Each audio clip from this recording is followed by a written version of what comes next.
ఓం నమో వెంకటేశాయ. అందరికీ నమస్కారం. నా ఛానల్ సబ్స్క్రైబర్స్ అందరికీ విశ్వావసునామ సంవత్సర శుభాకాంక్షలు. ఈరోజు మనం ఈ వీడియోలో ఒక ప్రముఖ వెంకటేశ్వర స్వామి వారి దేవాలయాన్ని దర్శిద్దాము. అదే స్వర్ణగిరి శ్రీ వెంకటేశ్వర స్వామి దేవాలయం.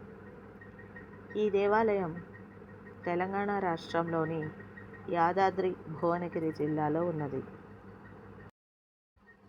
ఇక్కడ మీరు చూస్తున్నది స్వామివారి ఆలయానికి చేరుకోవడానికి ఉన్న నడక మార్గము. దూరంగా కనిపిస్తున్న లైట్లు మెట్ల దారి. 108 మెట్లు ఉంటాయి. ఆ మెట్లు దాటగానే స్వామివారి ప్రధాన ఆలయం వస్తుంది. గర్భగుడి లోపల తెలంగాణలోనే అది పెద్దదిగా చెప్పబడే శ్రీ వెంకటేశ్వర స్వామి వారి 12 అడుగుల ఎత్తైన విగ్రహం ఉంది. స్వర్ణగిరి దేవాలయానికి రాత్రివేళ ప్రత్యేకమైన అందం ఉంటుంది. ఆలయ ప్రాంగణం రంగురంగుల విద్యుత్ దీపాలతో అలంకరించబడి పర్వత శిఖరంపై చుక్కలా ప్రకాశిస్తూ ఉంటుంది.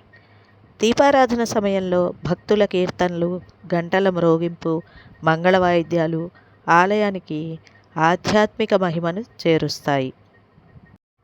రాత్రివేళ స్వర్ణగిరి దేవాలయాన్ని దర్శించడం భక్తులకి ఒక ప్రత్యేక అనుభూతిని అందిస్తుంది. ఈ ఆలయ నిర్మాణ శైలి కూడా అత్యంత ఆకర్షణీయంగా ఉంది. బంగారు మెరుపుతో కనిపించే విధంగా ఉంది. రాత్రివేళ దీపాల కాంతిలో దీని అందం మరింత మెరుగవుతూ మనకు తిరుమల తిరుపతి ఆలయాన్ని తలపిస్తుంది. ఈ ఆలయ సముదాయం 22 ఎకరాల విశాలమైన స్థలంలో నిర్మించబడింది. ఎక్కువ మంది భక్తులు ఆధ్యాత్మిక వాతావరణంలో మునిగిపోవడానికి విస్తారమైన స్థలమును కలిగి ఉంది. ఆలయ గోడలను అలంకరించే 4 రాజగోపురాలు విశాలమైన మండపాలకు దారితీస్తాయి. మరియు గర్భగుడి పైన 5 అంతస్తుల విమాన గోపురంతో ముగుస్తాయి. వివిధ రాష్ట్రాల నుండి నైపుణ్యం కలిగిన కళాకారులను సమీకరించి ఆలయ సముదాయాన్ని రూపొందించారు. ఈ ఆలయంలో జలనారాయణ స్వామి సన్నిధి ఉంది.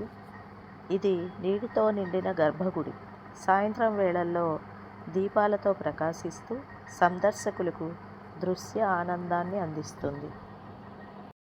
శాంతాకారం భుజగశయనం పద్మనాభం సురేశం విశ్వాధారం గగన సదృశం మేఘవర్ణం శుభాంగం లక్ష్మీకాంతం కమలనయనం యోగి హృజ్యానగమ్యం వందే విష్ణుం భవభయహరం సర్వలోకైకనాథం.